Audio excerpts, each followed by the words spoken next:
The 15 simanim is the question on the table. There are 15 symbols and 15 stages of the Pesach Seder. Just for a minute, we should discuss the number 15. The number 15 actually has a lot of significance in Jewish thought. Can you think of any 15s? This is difficult, actually. This is difficult. I'm trying to think of a song. Think of a song that has the number 15 in it? Ida, come sit over there to me. Don't sit over there, young man. I'll be right next to you. I'm going to have to shout over like that. Sit right next to me, within beating distance. Can I be in your video? If you want to. Hello. Ida. Hello. There you go. You're famous for the 3 people that are going to watch this now. There you go. If I'm lucky. So number 15. So the number 15 actually does come up in Jewish thought. There's 15 parts of the Pesach Seder. There were 15 steps that led into the Beit HaMikdash, into the temple in Jerusalem. And on these 15 steps stood 15 Kohanim, and they would sing songs, and they would sing the 15 songs which we see actually in Tehillim. There are 15 songs that begin with the 15 psalms that begin with the words Shir HaMa'alot, a song of ascent. So there's 15 of them. They're in order over there. And they would sing these 15 songs, right, as people would enter into the Beit HaMikdash. The number 15 as a numerical device is connected to 2 letters, Yud and Hey. Yud is 10, Hey is 5. And that actually is half of God's name. Although it in itself is holy name. Yud with a Hey is actually part of God's name. But if you add the Vav and the Hey at the end of that, you have Yud with a Hey with a Vav with a Hey, which is God's name, which is so holy we don't even say it. We don't pronounce it, we just look at it and say Ado with a Noi, right? We refer to it as Hashem in general conversation, which means the name. So it's half of that. So we have the 15 steps going into the temple. We have the 15 coming sing these 15 songs of ascent, Shir HaMa'alot. There's 15 of them. In addition to this, and I've never read this anywhere, but this is my own observation. So this part you can take or leave. However, between the Shema, and this must be connected somehow, between the Shema and the Amidah, right when you finish the Shema in the morning Shema, you say 15 expressions. Each of them begin with the letter Vav. Each begins with the letter Vav. And according to Kabbalah, they bring it down in these Sephardi Sidurim, you should enunciate each one of these Vavs very clearly. A Vav as a prefix is and. A Vav, the word Vav actually means a hook, because and connects 2 words, right? This and that. So the letter Vav is and, with me, and the word Vav is a hook. A Vav is like a hook, like this. So when you hook things together, so you hook the Shema to the Amidah with these 15 Vavs. You hook them together, there's 15 of them. So what do you think this 15 represents? Just what I've told you, so I'm sure there's more 15s, I'm convinced. But these are the few 15s I found. Well, they're steps going in, they're songs of going up, they're letters that connect. They're half of Hashem's name, meaning that they're not the thing itself, but they're taking you somewhere. They're connected. The number 15 connects you. It's half of Hashem's name, not the whole thing. Right? They're steps. It's not the destination, but it's the journey, which is important. But it's not actually there. So the number 15 seems to be a derech, a way to get somewhere. And there are 15 parts to the Pesach Seder. That cannot be a coincidence. Let's run through these 15. Let's discuss some of the ideas, the laws that go with them. Because this pretty much is your Pesach Seder. And the Pesach Seder is going to be involved, actually, with 7 mitzvot. 2 of them are going to be Doraita, on a Torah level. 5 of them are going to be rabbinic. Okay? And they're all pretty much found in these 15 steps.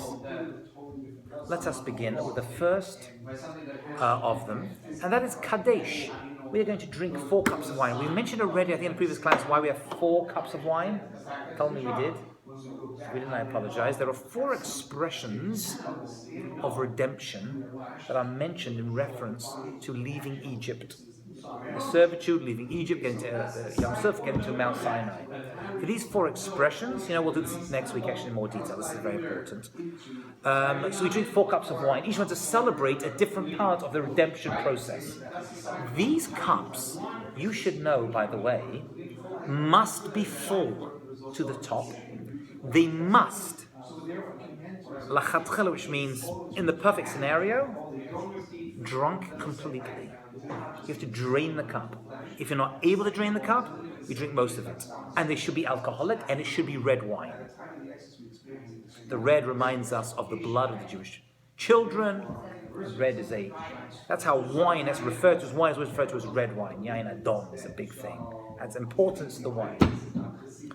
Which means that if you were to have a cup this big, full of red wine, it should be full to the top. This is all 4 cups, by the way. On Shabbat, you don't need to do that. You make Kiddush on Shabbat, you have Malol Lugman, you have a cheekful, like a good gulp. Not a big gulp, that's way too much. Not for Americans, but anyway. You have a good gulp, you drink it, you're done. That's how it is for every Jewish holiday. You take a sip, you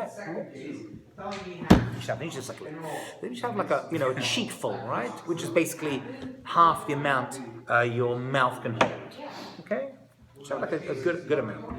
Pesach comes around, no, not good enough. You've got to drink the entire cup. And the cup has to be completely full, which means you shouldn't use a massive cup on your Kiddush, at your Pesach Seder table.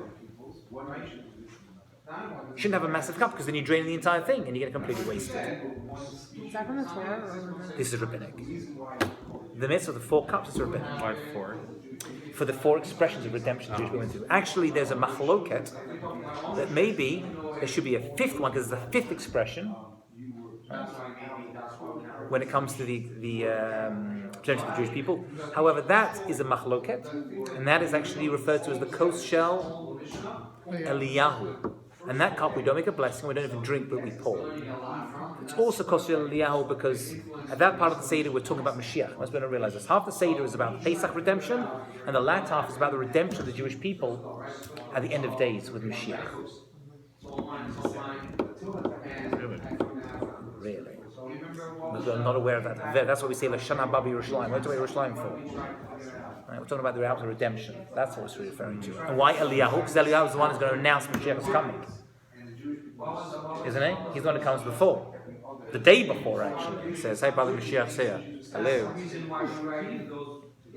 Which means, by the way, the prophecy returns to the Jewish people before Mashiach comes, because he's Eliyahu Navi. I thought I just mentioned that. I'll just throw that out there. Okay, so this is the first of the 4 cups. We take a full cup, and that's the blessings of the wine. Now, this blessing of the first of the 4 cups should be said after Tzet HaKochavim. What do those words mean? 3 stars. Right, nightfall. Right, you have Shkia, is when the sun goes behind the horizon. So 2 minutes later, you have the Tzet HaKochavim, you have the nightfall. It should be said. So, in other words, you make this first blessing over the wine, which is the Kiddush. You make of the Holy Sanctify the day. This is the first of the 4. You sit and you lean. Why do we lean when we drink this cup?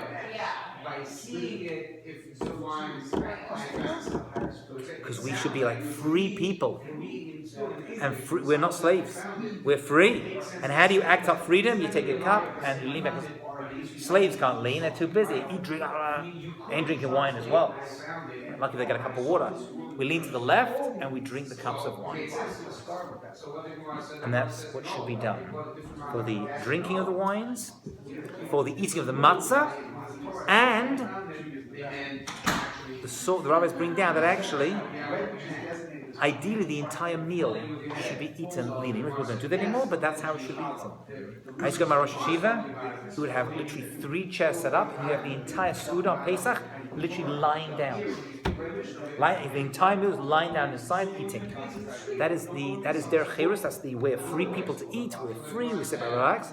That's a mitzvah. Actually, if you don't do it, at least in the matzah, some of the matzah, not all of them, and the wine drinking, you got to repeat it. The whole thing? No, just the drinking. I think that's the second and fourth, if I remember correctly. So you better lean when you drink your wine. Why to the left? Why to the left? That is a medical reason. Really? Yep. I can lean to my right too. What? I can lean to my right. I'm not saying it's impossibly, feasibly impossible. It means because when there's a little flap over the thing, if you lean to the right, it actually opens up and you go down your windpipe. Ooh, really? That's weird. So that's purely for health Rabbis knew reasons. that back then. Kadesh is done. Next we have urchatz. What's urchatz? Urchatz is washing of the hands. Okay, now in many homes they wash the hands by taking a little bit of water, pouring. This is incorrect. Incorrect. You wash the hands as you would of a bread. How do you wash the hands of a bread? Jacob. With a cup and into a bowl. Or into a sink. Or a sink. In this case, a bowl usually. How do you hold the cup? Right hands. And you actually hold it with your right hand, fill it up, then you pass the cup to your left hand and pour onto your right, because your right is more important than your left. Right? Right, unless you're a lefty. Even if you're a lefty. And then you pour onto the right. How many times do you pour? Do you know, Ido? 2 and 2. Oh no, that's wrong. 2 and 2 and Chabad is 3. I think 3. 3 is correct for Sephardim and 2 is correct for Ashkenazim. And Chabad is 3 as well. 1 actually is sufficient, to be fair, but we do more. The reason is because it's a symbol of Parnasah, brings Shefa, Kedusha, of holiness into the world, and you can make money from it. The more water, the better it is. Like that? Use a lot of water when you wash your hands. And you wash the hands completely, up to the wrist. This is all washing. It's the same as a regular washing. 1, 2, or if you're Sephardi, 3, and then 1, 2, and if you're Sephardi, 3. The entire, right up to here, the entire hand, front and back, should be covered with the washing of the hands. Normally at that point, you would make a blessing. Asher kiddushanu, b'mitzvot avitzvanu al netilat yadayim. Here, we don't. No blessing is made over this washing. Why not? We're not having bread. But you still say motzi. Later I'm going to say motzi, not right now. Do you know why we don't? For this exact reason. Because we don't. Meaning, we want the children to ask us, why are you not making a blessing? And what do we say?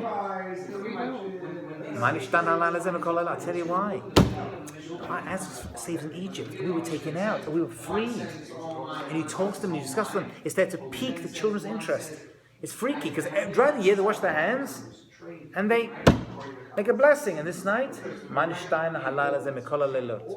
we do things differently to keep interest in children. There's another reason that when water is one of these 7 liquids that contaminates, and therefore the vegetables we're about to get wet, about to dip the karpas into the salt water.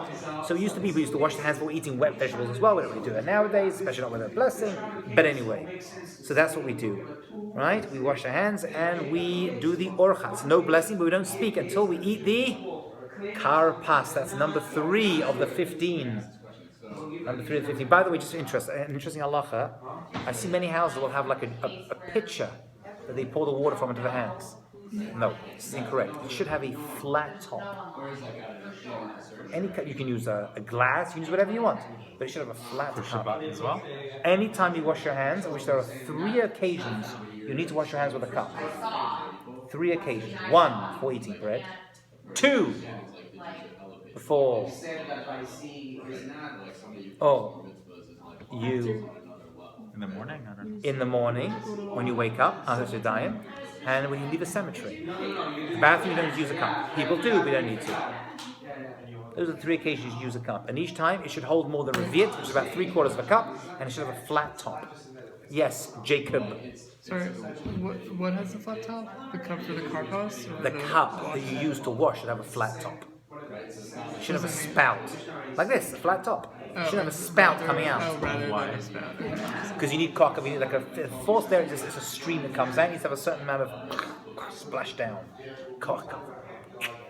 Okay? Beautiful. Carapace. What is carapace? So carapace. Sorry. Yes. Why should it have a flat top? Just because you shouldn't have a spout. The spout flows easily. You want to have like a little bit of a splash effect. to hurt. It should have koach gavra. It should be like a certain more powerful cleaning. Okay. Okay, carapace should be a root vegetable that is eaten. Do you remember what you eat for this, Ido? In your recollection, what your family uses? A root vegetable? For carapace? I'll give you the options. It's probably one of the following things. Okay. Onion, No. potato, No. parsley. Yes.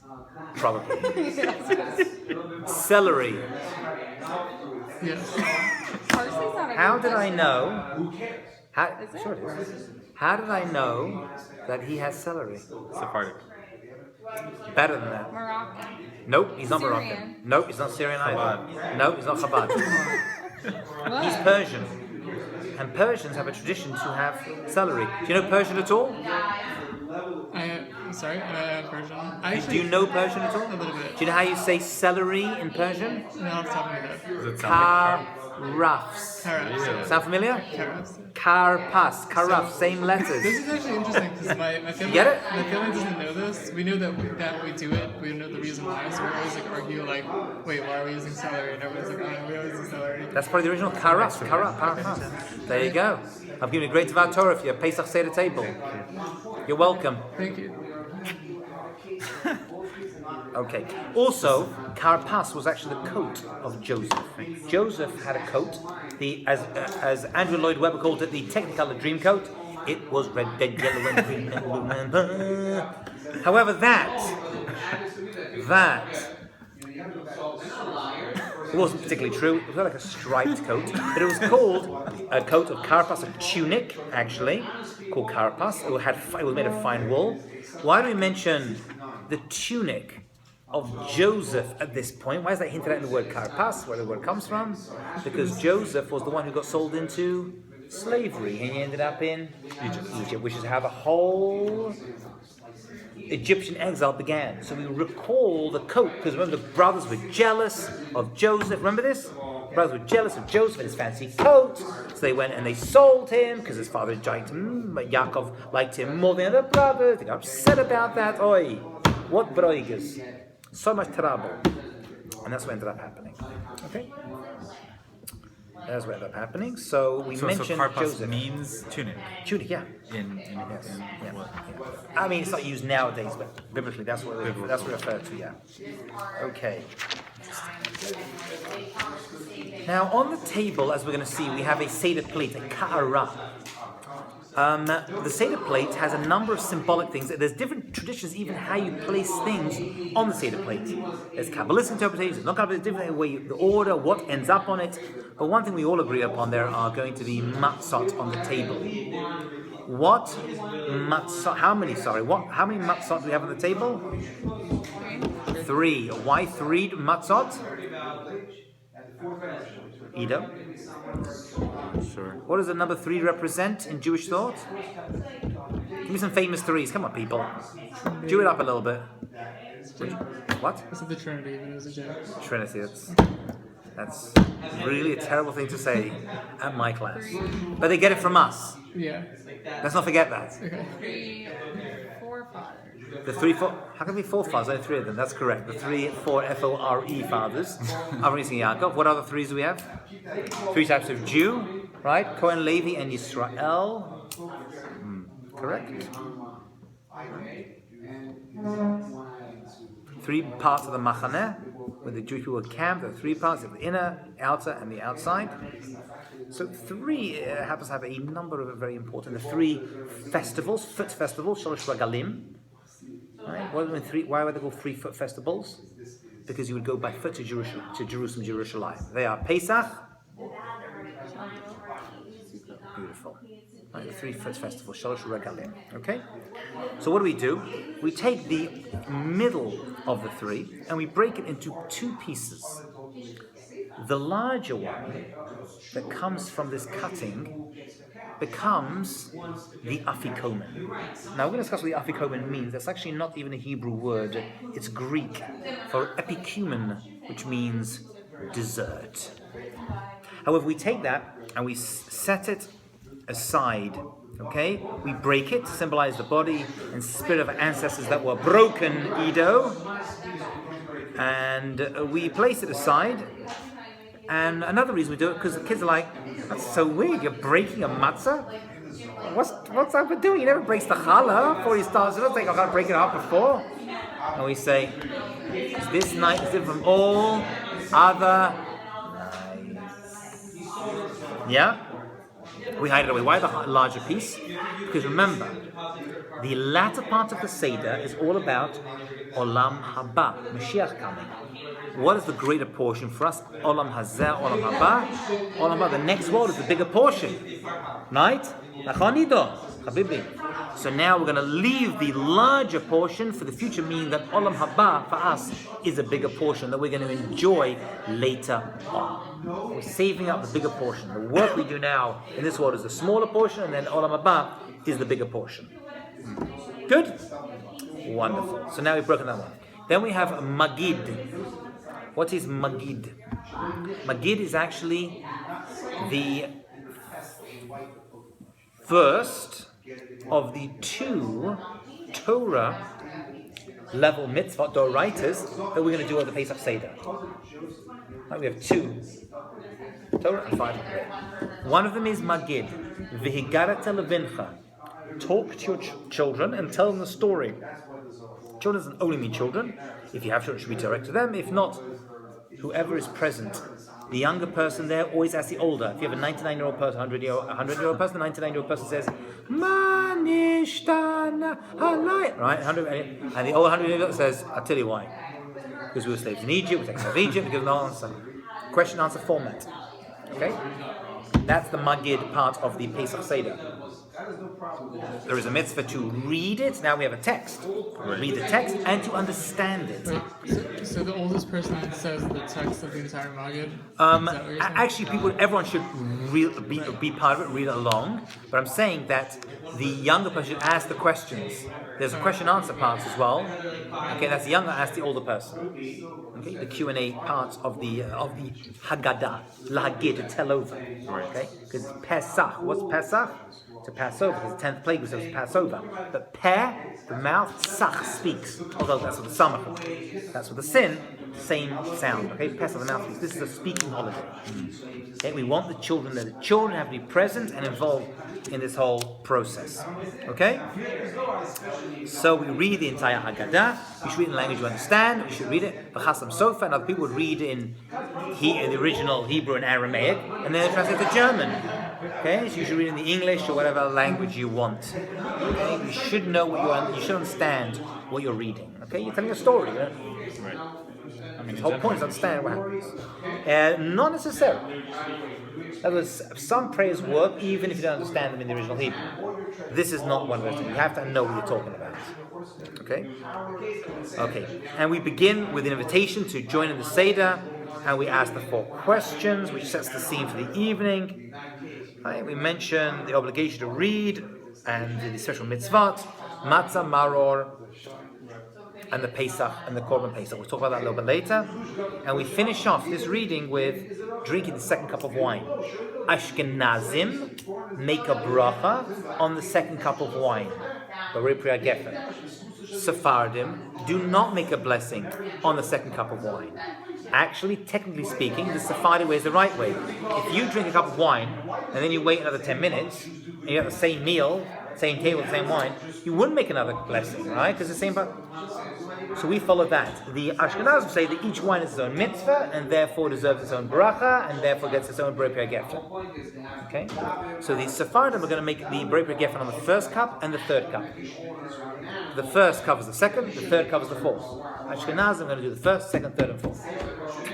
Good? Fantastico. Now we've reached the point that your Uncle Harry has been looking forward to the entire meal. When are we going to eat already? Stop with the talking. By the way, it's a mitzvah to read the Haggadah, but you have to keep going and describe what's going on, you know? Okay. So then you wash your hands again. And this time you wash hands exactly the same way. Cup, proper cup, right, left, all that. Okay? But this time we do it for the bread. And the bread this evening is... Oh, we need 2 whole loaves for a Jewish holiday. Do we not? Do you have 2 whole loaves on the table? Split the middle one. Beautiful. No, you got 2.5. Middle one is split, remember? Then you have the 2 bigger ones. So, and the question of washing, do we do this thing flat at the top? Same thing. Whenever you wash for a mitzvah, referring to those 3 occasions, you always have a cup like this. with a flat top. Always. So the first time in the morning, first time of bread, and when leaving a cemetery. So this is maybe more specific, like my next specific question. But what we do is during Orchad's we kind of like pass around. I know, it's exactly, because I know exactly what we'll do, and that is not sufficient. That is not sufficient. No, to fulfill the mitzvah. Orchat shouldn't be just like a picture, unless you refill it, and it's a large amount. But you should be using, you should be washing your hands with, a sizable amount, at least this amount of water. It's not But just if it's like just a big vase or something that we're like pouring it from, it is. But that would do it. Okay. That would suffice. Okay. That would suffice. I'm saying people they do a little bit on their fingertips, and it should be a full wash. We refill the thing every few people. Okay. Not a problem. Okay. That's chametz. Like it's not Pesach. So I'm having it now. See, you're very makpid on finishing all your chametz before Pesach, right? So that's interesting. Especially the beer type. Okay, wash your hands, then we get to the motzi. Okay? And we say that motzi lechem min haaretz. Okay? And the al achilat matzah. Okay? That's over the next page. And you eat it while you are leaning to the going down. And many people will have pillows. Right? And in these hotels, they see all these Jewish people, and these non-Jewish waiters are like, what are people doing? They're eating their meal late at night, and they bring down their bedding with them. They think we're completely nuts. That's because we're nuts for Hashem and His mitzvot. So how can you have bedding? You put it in a chair? No. You put it on the table, something on the side of a chair, and lean like that. Well, no, you chair just next to you. Some people do that. If you're not able to do it, just lean and eat. You just put a pillow behind your back. It's also going to do, but you lean to the left. You should be reclining. It's not comfortable. It's kind of comfortable. Kind of. That's, Not greatly. What about pillow? my plate is here. Yeah, but you're just chilling and drinking and What does matzah represent? Judaism's not about Why do we eat matzah? Why do we eat matzah? Matzah represents freedom. Actually, it represents slavery and then freedom. Because they ate matzah when they were slaves. They also ate matzah when they were free. Why? Because they were slaves. They didn't have time to make bread, wait for it to rise, right? You're a slave, you haven't got much time. But same thing. But they had time later? No. We ate matzah as we left Egypt because we were so excited to get out and begin the Jewish people and get to Har Sinai. So we were rushing through that as well. Didn't they know at the time though that it was Passover? I remember learning that You mean the first ever Pesach? They knew they were leaving. No, we didn't eat matzah because they didn't have time for it to bake in the oven. It was because they knew For a that number of reasons. We eat matzah for a number of reasons. Number one is it didn't fully rise. Why not? Because they were in a rush. Once it was time to go, got the matzah, and they were like that, and they left. But They they were- also knew it was pizza. They, I know they didn't get the Torah yet, but you asked me, did they know that matzah was the food of Pesach? No, that's the first ever Pesach, when they left. It happens to be that it was known before then that matzah was the food of Pesach. We discussed that already, right, with Aaron Avinu, right? They knew that this was the food of Pesach. But what does it symbolize? And that is speed. So their first matzah eating is because they were slaves. But then later on they ate it because they were excited to become the Jewish people. So they were rushing. Basically, we changed owner from Pharaoh to Hashem. We didn't actually go free, technically speaking. We went from Pharaoh being our master to Hashem being our master. And the latter was much better. Not that everyone wanted to go. Then we have the another. So that's the other Torah mitzvah. Haggadah and Matzah. Those are the two Torah mitzvah for Pesach Seder. Make sure you do them with great love and alacrity. Okay. Next we have how much matzah? This is, by the way, a very big area. How much matzah? So, listen. You open a lot of different books. They give you some give you massive portions, half an entire matzah, 3/4 of a board. Truth be told, just about the size of your palm is sufficient as a minimum. If you want to have more, Tavah alav bracha, the blessing will be upon your heads. But that's the minimum amount. Okay, you shouldn't speak until you've eaten that or swallow that entire amount. You see, about that size of So that says Including a matzah thumb. doesn't include korach. It's just in the matzah step. I'm talking about the matzah step right now. We are about to meet the first ever sandwich. People believe incorrectly the Earl of sandwich. Actually, that's a myth anyway. However, this is the first ever recorded case I know of a sandwich made by. Let's us. Well, first we're going to eat maror. Maror are the bitter herbs. Okay? Now there's a couple of customs over here. Some do romaine lettuce, like Jacob's family, and some will do horseradish, which may be what you guys do. That's the stuff that you put inside your mouth and comes out of your nose in a fireball, used by NASA. So basically just. By the way, if you do use that, you should have a real amount, like an ounce worth, like a shot glass worth of horseradish. So you should probably add the horseradish to some romaine lettuce.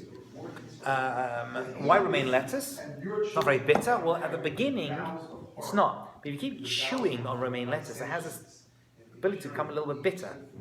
So when you keep chewing on it, it becomes a little bit bitter.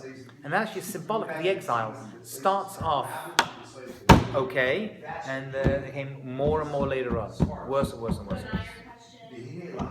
So romaine lettuce happens to actually be the better way to form the mitzvah. Okay? Korech. Sandwich time.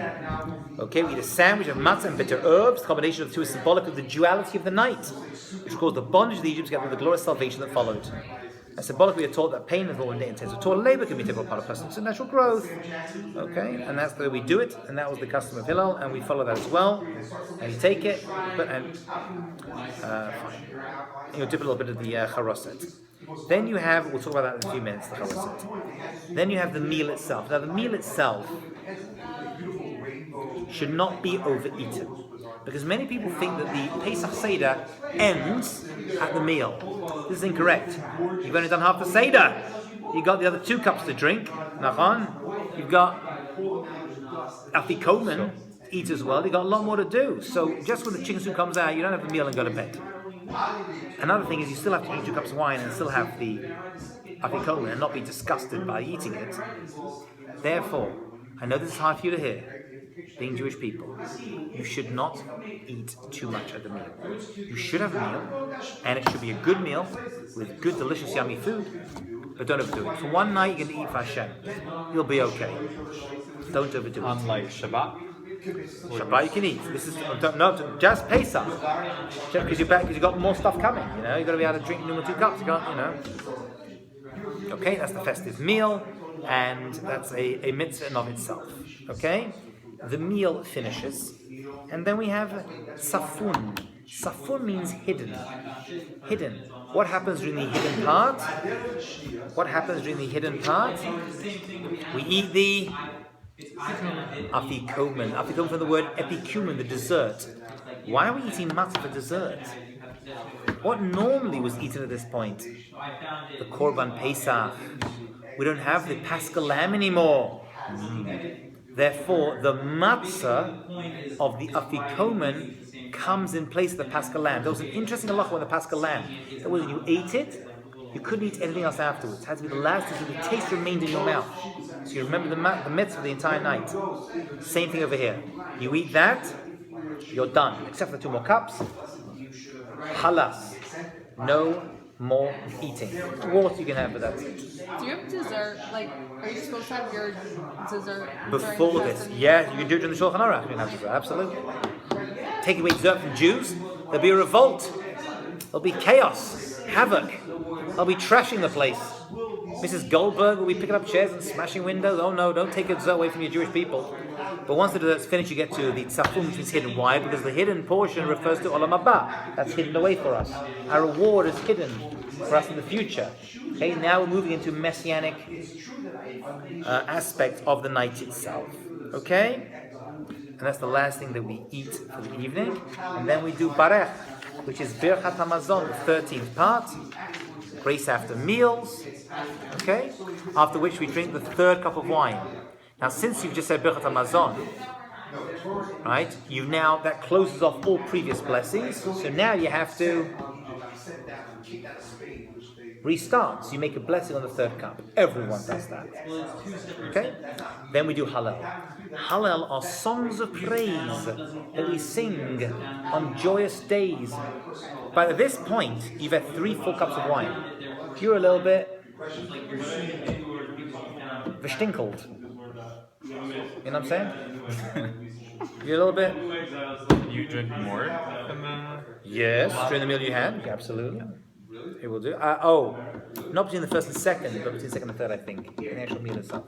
Not between the first and second. Between second and third. Between the second and third you can. Okay? So that's the halal. So we sing it, and that's you're a little bit drunk. You're a little bit high. You're happy. You're merry, as you should be, as you're drinking wine. 3 people drink wine. We're happy. We're joyous. It's a very joyous evening. You should use your finest plates. You should put up nice decorations. It should look beautiful. Your most expensive cutlery and plates, the rest of it should be used for Pesach Seder. This is a very, very important night. Big mitzvah to do that. Okay? And you sing the Hallel, you sing the songs of it in a joyful and happy manner, followed by a 4th cup of wine. A 4th cup of wine. Okay? Which you drink as well. No blessing, Ashkenazim say the blessing. Finally, Nirtza, the conclusion, having been rejuvenated. You have that? Rejuvenated.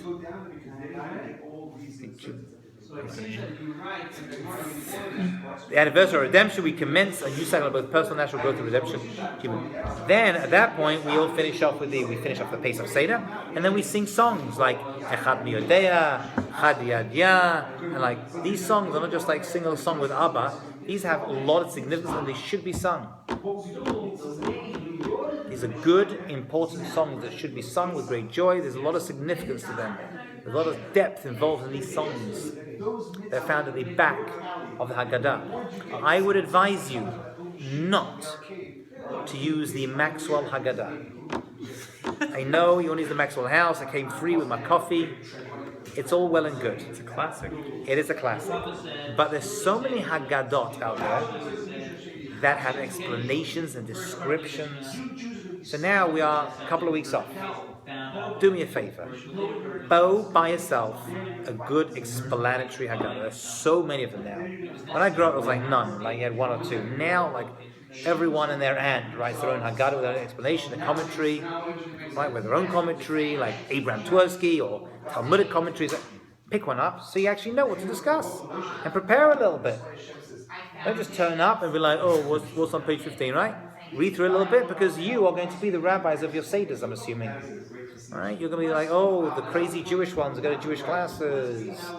Oh, Edo, he's so Jewish. Yeah, he's crazy. What do you have to say about Pesach? And you'll be like, ask questions, you prepare for it. Why do we have 2 Seders? We don't. In Eretz Yisrael, they have 1. We in Chossaus have 2. That is to do with Safek Yom. We don't exactly know which it used to be, which day Pesach fell upon, and therefore outside of Eretz Yisrael, they always kept 2. Okay. If you live in Eretz Yisrael and just visit here, you can do 1. If you live in America, have a house in Eretz Yisrael, and are in Israel for all the 3 festivals, Pesach and Shavuot, you can do 1 as well. If you're only there for Pesach, you have to do 2. Same with Shavuot, like you observe 2 days as opposed to 1. But we know today. I know. Even so, we don't break that sticker. When Mashiach comes, we'll change it up. That's the way it was set up. For reasons sometimes more than we realize, why we need 2 outside of Eretz Yisrael, but there's something to it. Marry a Sephardi, move to Israel, you can have rice, 1 day of Pesach. It's like a vacation. I'm just saying. The Seder plate. Seder plate itself is called a karei. You should have a plate, right? On the table. On it you should have a zeroa, a roasted bone. Okay, this is in to remember the Paschal lamb. Okay? Some put a chicken bone on. I don't know really. It should be like a real bone. That's a kanaf, a chicken wing, you know. It should be like a real, like, good bone with a bit of meat on it. However, you do not eat this meat. It is actually forbidden to eat any roasted meat at the Pesach Seder, unless it's got like a fair amount of sauce on it. Should it be like a sauce at the end already, because it's too similar to the original roasted meat. Actually, we're going to point at a certain time during the Seder at the matzah, maror, and the korban Pesach, right? And the Pesach. We don't point to the Pesach. You can't say that is it because we don't have a temple. We can't bring a Pesach. You can't point. You say matzah, maror, and Pesach. You have to say those three things in order to be yotze the mitzvah of Haggadah. Okay, mitzvah of the night. You don't point it. You just have it symbolically. You don't eat it. It just stays on the plate, and that's it. Okay. As well as that, there is an egg on the Seder plate. Why is there an egg on the Seder plate? They're not the same thing. You've seen an egg on the Seder plate, right? So a number of reasons. One is eggs symbolize mourning. Not mourning as in after night. M-O-U-R-N-A-N-G. First of all, what are we mourning over? There was a lot of death in Egypt. And we're mourning the second temple. Remember that? Because this is all the second temple. We start moving forward. So we're still remembering that we don't have a third temple yet. So we have a Seder. Many people have the custom to eat that egg as well. Because in addition to that egg representing mourning, because things that are round represent more lentils, right? And eggs, they're round, they represent the circle of life. 1 second. Also, an egg doesn't have an opening, doesn't have a mouth, because mourners don't speak, they're so upset, right? Talk is limited. Having said all of this, in addition to this, we eat the egg because the egg represents another korban, another sacrifice that was brought at Pesach, called the korban chagiga. On Jewish holidays, they will bring the chagiga, the sacrificial holiday sacrifice. So we don't have that anymore. So we eat the egg in remembrance of that. So really, you should actually eat an egg, and many have the custom to do that as well. But it has to be on the Seder plates for those two reasons. Yes, Jacob. So why not use lentils or another food associated with morning? Why was egg chosen? Isn't it like lentils? That's a good point. Okay. Well played. I can Well played. I think it is. The same thing as like a chickpea. It has that casing, and it's a bean. It is, right? Legume. It's a legume. Would that be the only What she said. Would that be the only reason that the video? Okay. Usually eggs represent the morning we use nowadays. Wasn't always. Right. Who gave lentils to someone? We see in the Torah someone ate lentils. Aaron. I know exactly. I know Abraham. Yes. Abraham died, so his grandson Yaakov made his father Yitzchak, right, and he ended up selling it. Remember that? For a bowl of beans. That was because he was remembered, because Avram Avinu died that day. Okay, Maror and Chazeret, bitter herbs, you have there as well. Remember that, to remember the bitter thing. Now also charoset. Now charoset, we're going to eat a little bit of. I was talking to someone actually recently. She says, my big thing, she says, you should actually just dip in, because it just nullifies a little bit of the taste of the bitter taste. We shouldn't really put too much charoset. Means the mori. You should just dip it in a little bit, just take the edge off it. She says, I can't. She says, my worst thing, she said, my sin is, I take charoset, I load it up. Right? This is a Rebbetzin. He says, I said, that should be a worst aveira. That should be a worse sin, I said. Load it in less of too much. Okay, there's a number of things inside there. Nuts, apples, wine, cinnamon. Now, first of all, when you mix all these together, you get a very thick, gooey mixture, which remembers the mud and the mortar that was used to make bricks. Okay? As well as that, apples appear in the mix because it was by the apple orchards in Egypt. Chazal tell us that the men came in and worked, very tired, and the women would go to the apple orchards and persuade them to have more children. Okay? Because the men were like, we're too tired, they would go, they would adorn themselves. So the apples have a great significance on Pesach night as well. Okay. We also put the carapace on the Pesach table, right, on the Seder plate, whichever one you use, anything which has got a hadama, which is a root vegetable. A white root vegetable is good with springtime. Chodesh Aviv. Pesach must appear in the springtime, right? So it's all coming out. The root vegetables are coming out this time of year. So we symbolize the coming out of new fruits, vegetables from the ground. They come out from the ground itself. Okay, and of course matzah, as you said, represents the redemption of the Jewish people, and that takes us exactly 45 minutes. Questions, thoughts, comments, anything we discussed? Jacob. So this is a very specific question for me, probably not anyone else. But I have this problem where it's like every time we have a Seder, it's like everyone has some people have this Maxwell house, some people have individual ones, some people have That's the worst. these Hebrews. Ideally, you should try to have everyone has the same one. So you're going to announce page numbers and just buy everyone their own Haggadah. They're not expensive. So I'm wondering, well, do you know a standard Sephardi affordable Haggadah that can 20? You don't have to have a Sephardi one, but if you want to, I'll send you a couple of links to the different ones. There are many. There's a whole bunch out there. Thanks. There's a whole bunch out there which I I recommend. looked a bit, but I haven't found a good one. I've been looking for places. You don't have to, as long as someone's got a big one that they can, Yeah, I mean, Lee had that, but it's so the other side of the table is doing this other thing. Yeah, no, it's got to be. Try to keep it together. Try to keep it together. Who runs the Pesach Seder house? Your father does, or? Yeah, also someone's got to take control. Yeah. It's got to be taking control. Yeah. But Makom She'ein Ish. It's hard. It's got to, otherwise it's havoc. It's chaos. What's chaos? No one taking control of the Seder. Someone's going to take control. Okay, we're on this now. Here we are. Otherwise, conversation's over there. They're on page 15. He's on page 3. What contributes to it is it's chaos. Because it's havoc. Everyone's unsure. It's my Haggadah says this, yours says this, so it's So you want to have so you want to be more. I just want to get 25 copies of same one. Yeah, it's hopefully not as expensive, so we get 25. You know what I mean? Could be a little bit pricey. Yeah, that's the thing. More important to have the same one. You just call out the page numbers. Everyone should have the same one, and the leader can have the his specific one for ideas and thoughts. Yeah. Fantastic. Okay, this was good. We should do this again. Okay. How are we going to next Monday night?